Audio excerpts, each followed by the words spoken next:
Isa-isa na natin dinidikit ang ating botones sa ating painting. At bago tayo magpatuloy at isa-isahin ang mga process na ginawa natin, kung hindi pa po kayo nakapag-subscribe, i-click lang ang subscription button na nasa ibaba. Kasama na rin ang notification bell, syempre. Salamat!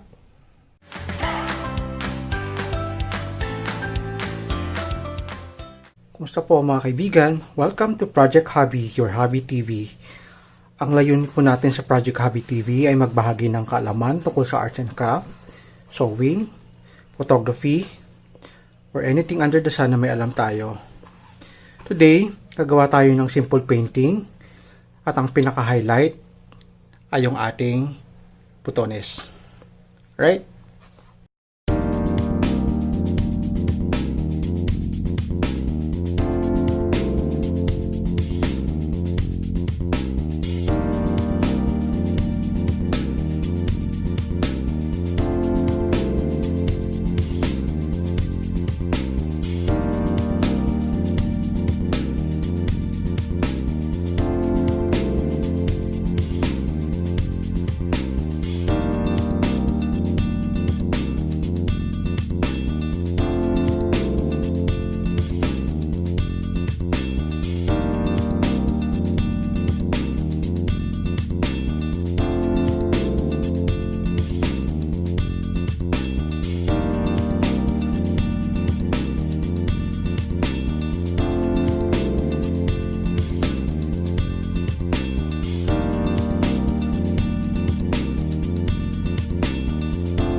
Ayan na yung ating painting.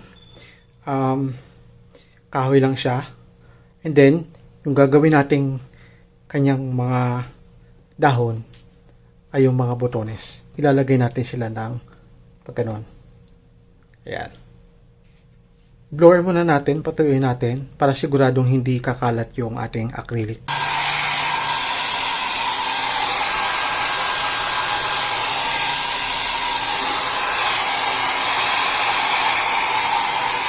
Nailagay ko yung mga botones na yung kanyang dahon.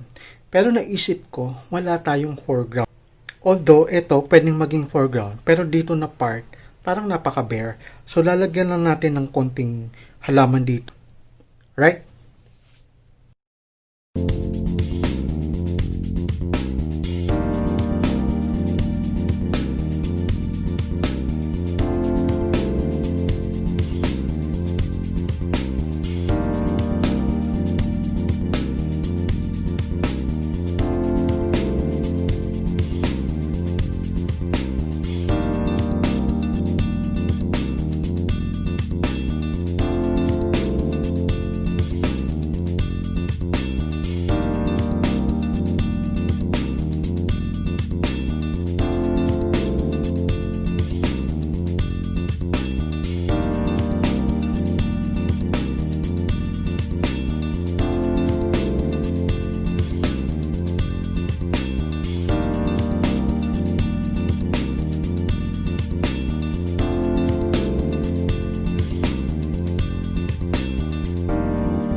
Didikit lang natin ng bawat isa yung ating botones.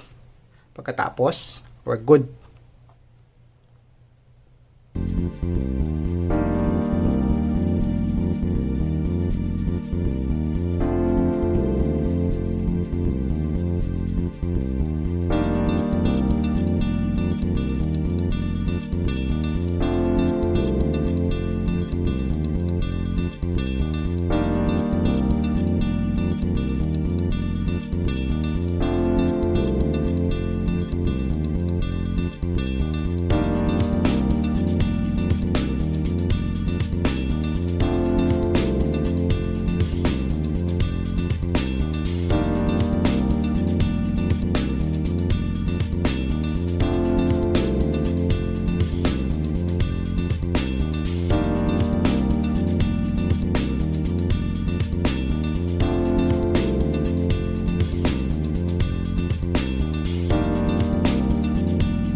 So ayan, natapos na natin yung ating painting na yung dahon ay mga botones.